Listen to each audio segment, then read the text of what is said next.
А јас за вечерва ќе почнам со еден мал квиз библиски. Ќе слушнете вообичаени ситуации, може би не толку вообичаени, или можеме да кажеме како доаѓа ова време, последно во кое што живееме, па и се повообичаени стануваат таквите ситуации. Вие треба да кажете дали е тоа добро или лошо, а станува збор всушност за реални животни примери кои што се случиле. Прва ситуација. Невин човек завршува во затвор откако е предаден и напуштен од своите браќа. Дали ова лошо или добро? Верен Божи човек страда од болест и никако да најде чаре. Често било истраден за леп, да кажеме, и тешко преживувал некогаш. И тоа е лошо. Трета ситуација. Невин човек е екзекутиран врз основа на лажни сведоштва. Сите овие работи се лоши. Сите се сложивме. Значи, овие се нешта кои што не би требало да се случуваат на невини луѓе, на побожни луѓе и така натаму. Првиот невин човек, сега, информациите се можеби оскудни, меѓутоа точни, но заради тоа што ние не ги знаеме целосно информациите, затоа можеби на нас не се чини некојаш дека некои работи што се случуваат се лоши. Првиот човек за кој што ви спомнав е Јосиф.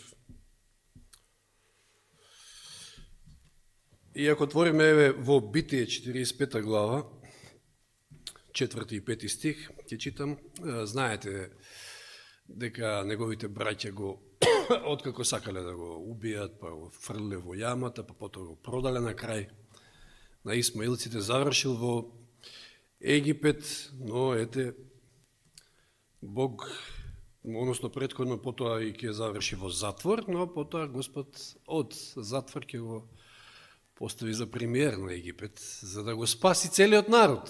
И тоа им го вели Јосиф на своите браќа кога се среќаваат овде во овие стихови, 4 и 5 стих. Јосиф им рече пак на браќата: приближете се кон мене. Кога се приближија, продолжи: јас сум Јосиф, вашиот брат, кого го продадовте во Египет. Но сега не се возбудувајте и не жалете за тоа дека ме продадовте ваму, зашто Бог е оној кој ме испрати пред вас за запазување на вашиот живот. Нам не изгледа некојаш нешто лошо, меѓутоа за Бога не е. Ако читаме во 50 глава Битие,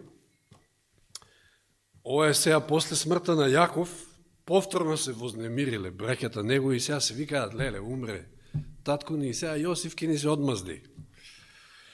И ајде да читаме 18 стих, 50 глава. Тоаш неговите браќа дојдоа сами кај него, се фрлија пред него и му рекоа: еве некај тебе да ти бидеме робови. Јосиф им одговора: не бојте се, па зар сум јас место Бога? Освен тоа, иако имавте вие намера да ми сторите зло, Бог го сврте тоа кон добро. Да направи тоа што се случува денес, да спаси живот на голем народ. Преку она што тие го направили, а било лошо навистина, брата си да го предадат, да го отфрлат, да се откажат од него, Господ сето тоа го свртал на добро и всушност преку Јосифа и целата нивна нација била спасена. Вториот случај стана збор за Павле. Кога немал одговор за својата болест, а и често пати знаел да страда од оскудица, што вели во второ послание до Коринќаните 12:9? И тој ме рече, че Господ му вели: доста ти е мојата благодат, зашто мојата сила се покажува совршена во слабост. Скоро слушавме од Јани нешто околу ова. Затоа со поголема радост ќе се фалам во своите слабости, вели, за да се всели во мене Христовата сила. 10 стих од второ послание до Коринјаните, 12 глава. Останувам со добра волја во слабостите, навредите, неволите, прогонувањата, притеснувањата заради Христа, зашто кога сум слаб, тогаш сум силен. На Павле ова искуство, иако лошо, му дошло како добро на крајот. Резултатот, ефектот е тоа што се научил, односно ја осознал вистинската Божја сила, токму тогаш кога бил слаб. Знаете колку пати се молил за Господ да ја отрне таа негова болест, што и да било ете. Не е битно, често пати и ние имаме се повеќе случаи во овој 21 век вакви, кога се молиме, а Господ како да не слуша, иако сме побожни и верни, но ете, зошто некогаш можеби така одат нештата, како што во случајот со Павле, да ја осознаеме вистинската Божја сила, да тотално не се надеваме на себе, не се подпираме на себе. Во Филипјаните 4 глава 12-13 стих, оние познати стихови, вели, знам да живеам и во скудност, и тоа како? Научил да живее во скудност, знам и во изобилство. Научен сум на се и во се што, да бидам сит и да гладувам, да сум во изобилство и во скудност. И потоа 13 стих, што вели? Се можам преку Христа кој ми дава сила. Еве и скудноста, еве и сите овие вакви маки и неволи во животот го довеле до, мислам, стихот кој што еден од најубавите во Библијата. Ако ова го сватиме и ако го веруваме, навистина се можеме во Христа, кој што ни дава сила. А третата личност овде ситуација, радо ја кажа, тоа е Исус. Исус пострада невин за нас, што? За да го исполни планот на спасението, за да се спаси секоја една душа која што ќе поверува, ќе ја прифати таа Христова жртва. Да, помина нашиот Исус низ многу перипетии и сето тоа, видите, значи каква беше нашата првична реакција? Сето ова беше лошо. Меѓутоа, тоа е кога имаме вистините информации, но не целосни, односно ограничени. Ние самите сме ограничени, ние не можеме да сватиме каде тоа може да води и како ќе заврши. Сите овие работи се неправедни и лоши, но за Бога се добри. Барем во овие случаеви сето тоа завршило со добро. Значи, ние како луѓе и нашиот суд, ние сме ограничени, нашиот суд е ограничен и несигурен. Не го знаеме исходот, кон што водат таквите настани, таквите околности и ситуации. Немаме поим за скриените намери на Бога. Нели рековме дека често пати неговите патишта се сокриени од нашите очи. И затоа не можеме се подпреме на својот суд и не можеме да бидеме, знаете, она во стилот, како што знае човек, обично да каже, знам што правам, правам се што е најдобро за мене, знам што правам. И многу често пати поима немаме што правим. Ние сакаме да имаме контролата над животот, меѓутоа не е така секогаш. Господ е тој на кого што треба да се подпреме. И ништо друго. На Словото, на Бога, всушност ако се подпираме на Словото, се подпираме на вистината. Тоа е најсигурно, тоа е непогрешливо. Значи, многу е важно, ова е исто важен момент пред да преминеме на пета точка, затоа што разгледавме до сега 4. Многу е важно за да научиме како да веруваме во тешки ситуации и да не се подпираме на себе и на својот разум. И тоа, знаете, не доаѓа одеднаш. Не сега ќе ме слушнете мене или утре ќе слушнете некоја друга проповед или трета и готово. Ќе излезете од тука, од вратата и вие знаете како да верувате и да се снајдете. Не. Тоа е еден цел процес. Тоа е еден цел процес на промена на нашите размислувања. Многу често пати погрешно мислиме, погрешно размислуваме, Погрешно ги сваќаме нештата во Библијата. Видите, имате цели верски заедници кои што веруваат дека ако му верувате на Бога, тој вреки пари ќе ви даде просперитет и секи ви оди и секи ви тече како што треба во животот. И ако ве сноѓаат неволја, тогаш ѓаволот веројатно тука умешал прсти, вие не сте верни или не знам, болни сте, па вака, па така, сигурно сте грешни и така натаму и така натаму. Не. Значи, многу е важно да се научиме во тие тешки ситуации да не се подпираме на себе и на својот собствен разум. И ги спомнав тие стихови, меѓутоа пак ги напомнам. Во Исаија 5 глава 8 и 9 стих, зашто вашите мисли не се мои мисли. Еве која е причината, зашто не треба да се подпираме на своите мисли и својот разум. А моите патишта не се ваши патишта, слово е Господово. Небото, колку што е високо над земјата, така моите патишта се над вашите патишта и моите мисли над вашите мисли. Затоа често пати не може да го разбереме ние Бога и како тој делува во нашите животи. Или пословици 3, 5 и 6. Надевај се на Господа со сето своje срце и не се подпре врз собствениот разум. Мисли на Него на сите своји патишта и тој ќе ги исправи твоите патики. Да се надеваме на Бога, а не да се подпираме на својот собствен разум.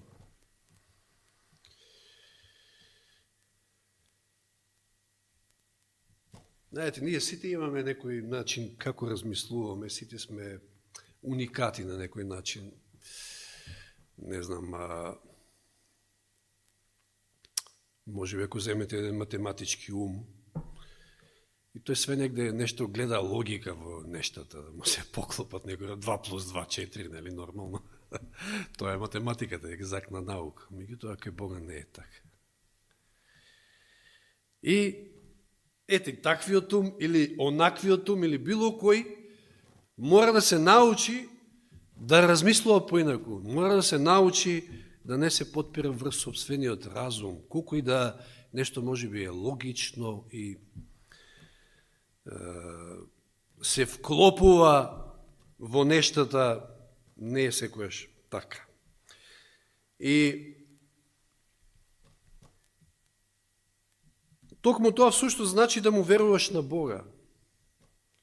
Тоа е верата, да го запознаеш и да му веруваш. Меѓутоа ние веројатно недоволно го знаеме, често пати затоа ги гледаме нештата на свој начин и затоа треба искуство, значи со Бога. Да повториме, значи Божите патишта, рековме први, не се наши. Еви читавме стихови. Божите патишта се често сокриени од нашите очи. Тоа беше втората точка. Третата, Божите патишта се свети. Бог е непогрешлив, Бог е секојаш во право, кога постапува. И четврто, Божите патишта некојаш те ставаат во позиција да чекаш. И верата што беше? Тврдо чекање. Да, меѓу другото.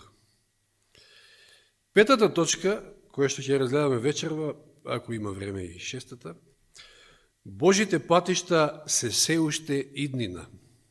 Тоа е во случајот на Авакум. Знаете, Авакум, она што го добива и што го опишува во оваа кратка негова книга е еден разговор со Бога, меѓутоа тој добива визија од Бога што ќе биде во иднина, каква казна ќе добие Израел преку Вавилон и какви стравоти ќе мора да доживее Израел.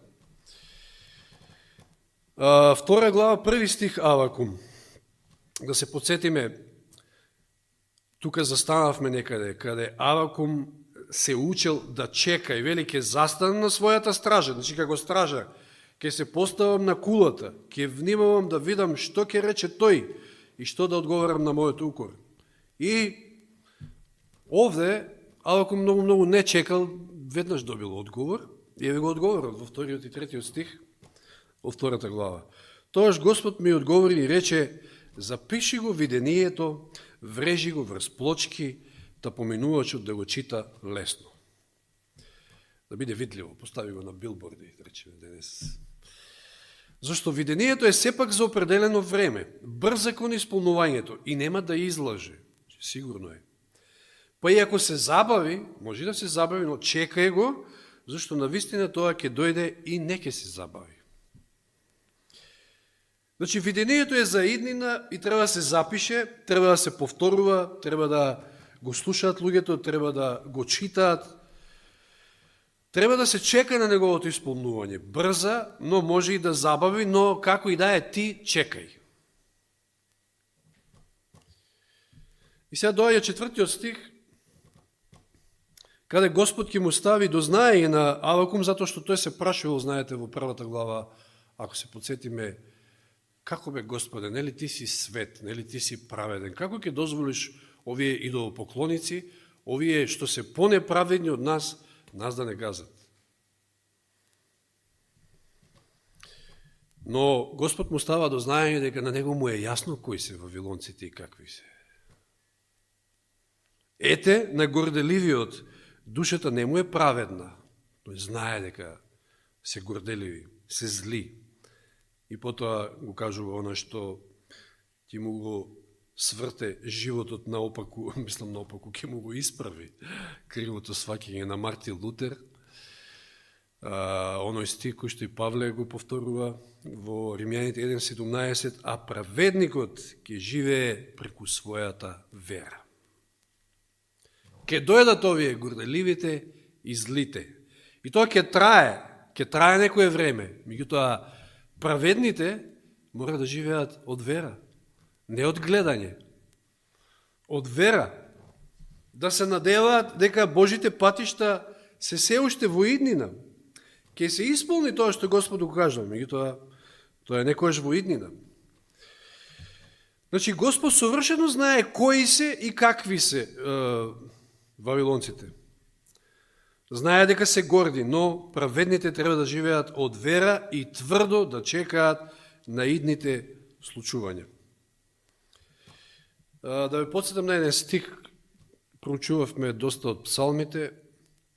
Првиот псалм, 6 стих.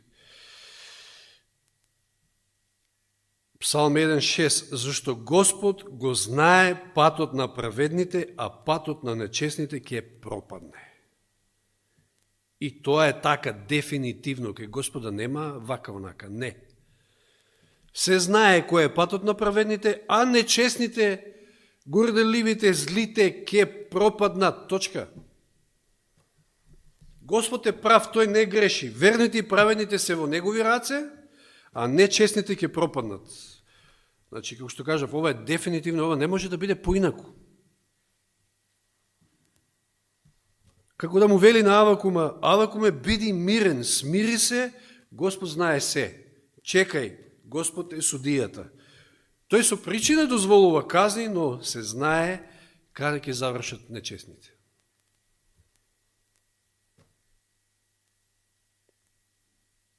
Ние често пати, може би сме се сочили во животот со неправди. Може би сме биле искористувани, злоупотребувани. Сме трпеле неправди, во тешки околности и така натаму. Меѓутоа, мора да бидеме мирни, мора да бидеме стрпливи, да чекаме со вера, затоа што Бог е прав и секојаш постапува право. Не може поинаку едноставно.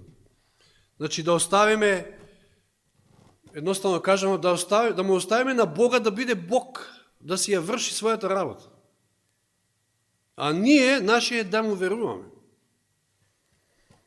Затоа што патот на нечестните ќе пропадне, дефинитивно. Тоа е така, поинаку не може да биде.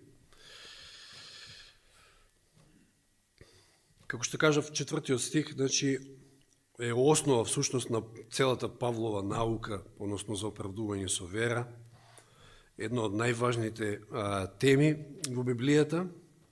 Она тема која ќе се разбере, всушност го прави Евангелието радосна вест. Затоа Евангелието е радосна вест.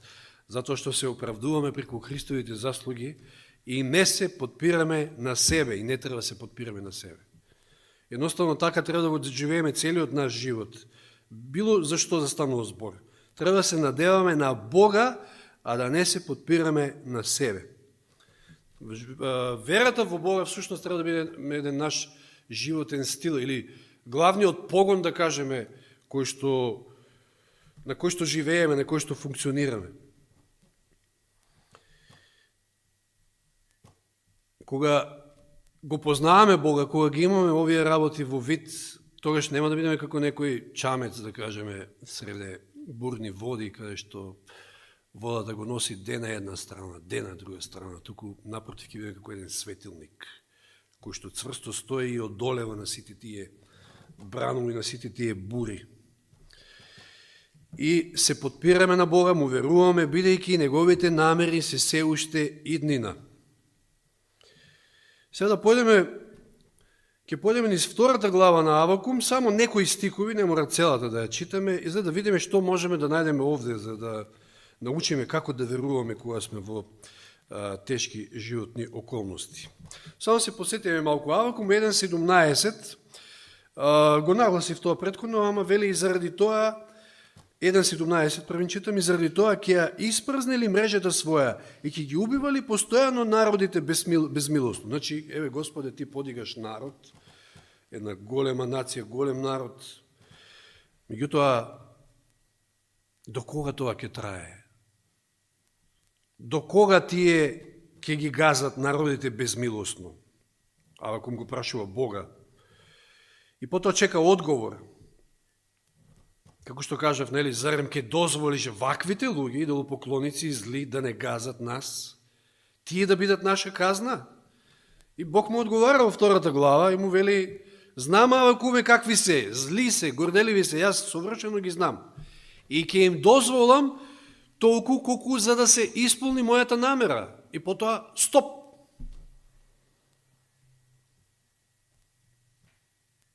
И на крајот, немој да мислиш дека тие ќе поминат така. Ќе платат за се. И тоа до последен денар, така да кажем. Господ е праведен. Секој ќе мора да поднесе сметка кај него. И така му вели на Авакум. Значи и тие ќе мора да поднесат сметка кај мене. 5 и 6 стих од Авакум, значи читаме, 2 глава. Сега ќе видиме неколку од тие стикови.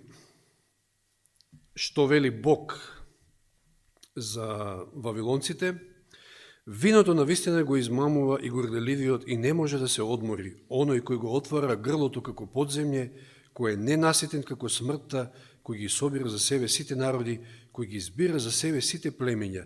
Зар сите неки искажат изрека за него, подсмев и гатанка ќе пеат против него, ќе речат, тешко му на оној кој го умножува она што не е негово, и до кога ќе се натрупува со залози. Че изгледа дека напредуваат, со други зборови, но исто како да се задолжуваат постојано, да трупаат долгови во некоја банка, да кажеме, кои што долгови еден ден ќе мораат да ги вратат. И тоа, како што кажав, до последниот денар. Иде денот кога ќе мораат да поднесат сметка, како што реков. Бог е праведен за секој оној кој што правил зло на оваа земја. Секој ќе мора да поднесе точна, прецизна сметка пред Господа. Нема мрдање тука. Дали вавилонците кон Израел, дали некој во нашиот живот кон нас, како и да е, секој ќе поднесе сметка пред Бога за секој свое дело. И сега внимавајте, неколку стика ќе читам, 9 стих, што вели за нив? Тешко му на оној кој придобива неправедна печалба за својата куќа, за да го постави гнездото си на високо и да се избави од раката на злото. 12 стих. Тешко му на оној кој гради град со крв и ја засновува тврдината врз неправда. 15 стих. Тешко му на оној кој го наведува ближниот на пиење турува отров додека тој пие, за да ја наблюдува неговата разголеност. 19 стих. Тешко му на оној кој вели на дел од дрво разбуди се, на немиот камен стани, тој ли ќе поучува? Ете, тој е опточен и со злато и со сребро, но никаков здив нема во него. Да, ќе дојдат и ќе извршат многу злостори, но на крајот за се ќе мораат да платат. Тешко ним ќе биде, со други зборови. тешко на секој оној. Значи, Вавилон Бог го подига. Меѓу другото и како камшик за Израел. И колку траел Вавилон, да прашаме, најголема царска империја. Па, самиот Даниел го надживеал Вавилон. 70 години, колку таму било баш онази. Кој? 87. Добро, како и да е, ама 70 години тоа е подемот. Значи, многу кратко е да. Помалку од еден животен човечки век, да кажеме, тогашен, ако не е, па и сегашен. Значи, Даниел го надживел Вавилон. Бргу им дошол крајот. На брзина и ги снема, како дојдоа, така отидоа. Иако од Навуходоносор, што сакаже, која беше неговата желба, вечно да трае Вавилон. Не само главата, целиот кип од злато. Вечно само Вавилон ќе постои и ќе владее. Тоа е човечката гордост. Еве, видовме тука гордоста на вавилонците, идолопоклониците, кои што му велат на дрвото, разбуди се, на каменот стани. И Господ едноставно ги искористил за своите намери да ги спроведе кон својот народ и потоа толку. Значи, Бог е неверојатно прецизен во својата правда и своите судови. Во тоа не смееме и не треба да се сомневаме. И тоа е една од причините заради кои што можеме да се потпреме на него и да му веруваме.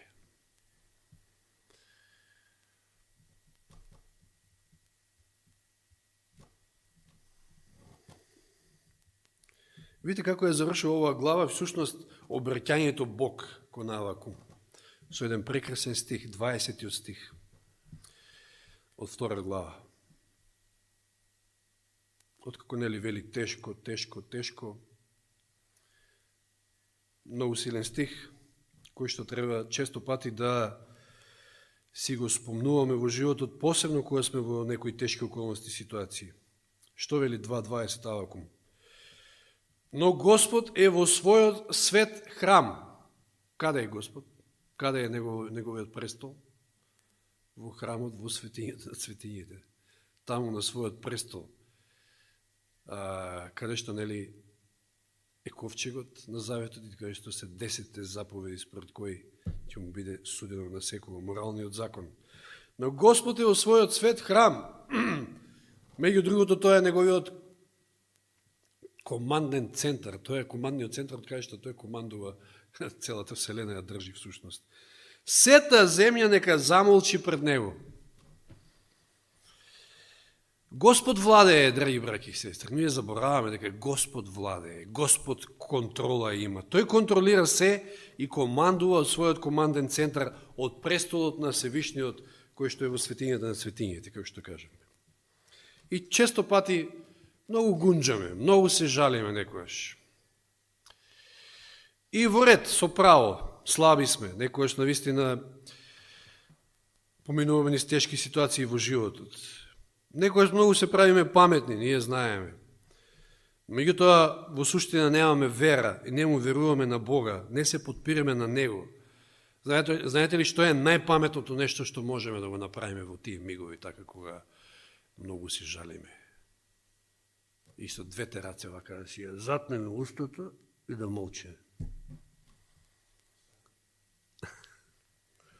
Санитек слепи и немогуче ствари, така ли беше? Па тој владее.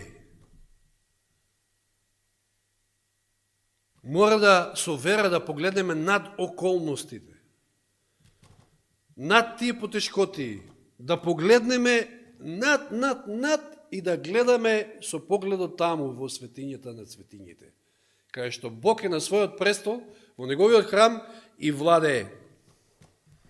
И како што вели стихот, значи,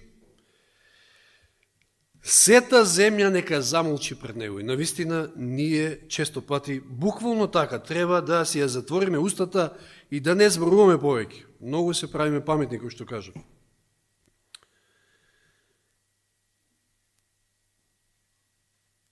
И како треба да се однесуваме, имајќи го се во предвид? Кажав, да си ја затвориме устата. Свесни ли сме ако испаднеме пред Господа, а треба, како што вели Елен Вајд, со вера да влеземе низ таа завеса во светињата на светињите? Ние живееме во тој период на Јом Кипур. Како реагирал Исаија кога го видел Господа на престолот? Ајде се подсетиме, 6 глава Исаија.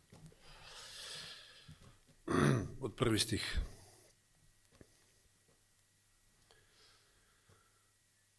Во онаа година, кога умре царот Ози, го видов Господа како седи на висок и возвишен престол. Скутовите на неговата плаштеница го исполнуваа храмот. Над него стоеа серафимите. Секој имаше по 6 крилја. 2 крилја за да го засомне лицето, 2 крилја за нозете, а со 2 крила леташе. И си велеа еден на друг: свет, свет, свет е Господ над воинствата. Сета земја е полна со неговата слава. Од грмливите гласови на оние кои што воскликнуваа, се стресуваат до вратниците на праговите, а домот се исполни со дим. И што вели Исаја? Тешко мене пропаднав, зашто сум човек со нечисти усни. Живеам во народ со нечисти усни и моите очи го видеа царот, Господ над војските. Тешко нас, кој знае колку пати сме му сгрешили на Господа, кој знае колку пати нечисти усни имало во нашиот случај. Дали се жалиме, гунџаме, критикуваме, не знам што и да правиме, се правиме многу паметни. Господ е во својот храм, нека замолчи сета земја. Тој владее, тој контролира. Неговите мисли се многу над нашите мисли. Да не се правиме многу паметни. Еве кој е вистинскиот начин, постапка. Ако сме навистина понизни, ако навистина сватиме дека сме ништо во споредба со Него, а камоли ние ќе сватиме некоја ситуација во нашиот живот или во тугиот живот, или еве, видовме според некои ограничени информации што можеме да ги имаме, ние сметаме дека лошо се постапувало со Исуса, да, точно, до некаде, меѓутоа тоа завршило на добро. Со Јосифа исто, Павле исто што доживел. Меѓутоа не сме толку мокни, не можеме да го видиме крајот од почетокот и затоа најчесто и најмудро е да замолчиме и да не зборуваме многу, или како што читавме, мислам да го утринските стихови беше повеќе треба да се молиме, а не зборуваме. Како вели Елен Вајд, сега се подсетив на оној цитат, кога ние би го знаеле крајот од почетокот, тоаш не би се жалили, би рекле: Господе, води и терај така како што тераш. Води не така, тоа е најдобриот пат, најдобриот начин. Затоа што крајот, неговите замисли и намери за нас, која е крајната цел? Да не спаси. Ние не сакаме, може би, на ваков начин или на онаков начин, меѓутоа, ако го знаеме крајот од почетокот, а не го знаеме, ние ги гледаме само тие некои 2-3 парчиња, може би, од служувалката, и затоа не ни е јасно што се случува. Меѓутоа, Господ е премудар, Господ најдобро знае. И не би гунџале, толку не би се жалеле кога би го знаеле крајот од почетокот. Неговите намери се секојаш за добро, за надеж, за иднина, како што велеше во Еремија. Еве да прочитаме уште некој стих, значи 6-та точка ќе ни остане за следниот пат. 1 Јованово 3:2. Ово е предпоследниот стих. 1 Јованово 3:2. Возлюбени, сега сме Божји деца и уште не се откри што ќе бидеме. Но знаеме, кога ќе се открие, ќе му бидеме слични, зашто ќе го гледаме онаков каков што е. Јасни ли ни се работите сега? Не. Прво послание на Коринјаните 13:12 во она глава на љубовта. Што вели? Зашто сега гледаме како во огледало нејасно. Збориме за огледала од тој период, какви биле. Да. Зашто сега гледаме како во огледало нејасно, но тогаш лице во лице Сега знам делумно, но тогаш ќе сознам целосно, како што и јас бев самиот наполно познат. Без оглед на тоа што се случува во нашиот живот, ништо поминуваме, мораме да веруваме на неговите идни намери. Значи, неговите намери се уште иднина и ние таа иднина можеби нејасно ја гледаме и не ја познаваме целосно. Мораме целосно да се потпреме на Бога, тоа е верата. Да не живееме според гледање, туку по вера. Затоа што праведникот по верата ќе живее. Нема поинаков начин. Праведникот живее по вера. И нема друг начин. Нека Господ ни помогне, нека ни ја зајакне верата, еве некако последниве 2 саботи се поклапаме, но некои елементи можеби со Јани. Потребна ни е вера. Верувам дека сите ние сме маловерни и ни е потребна вера. Нека Господ ни помогне во тоа. Амин.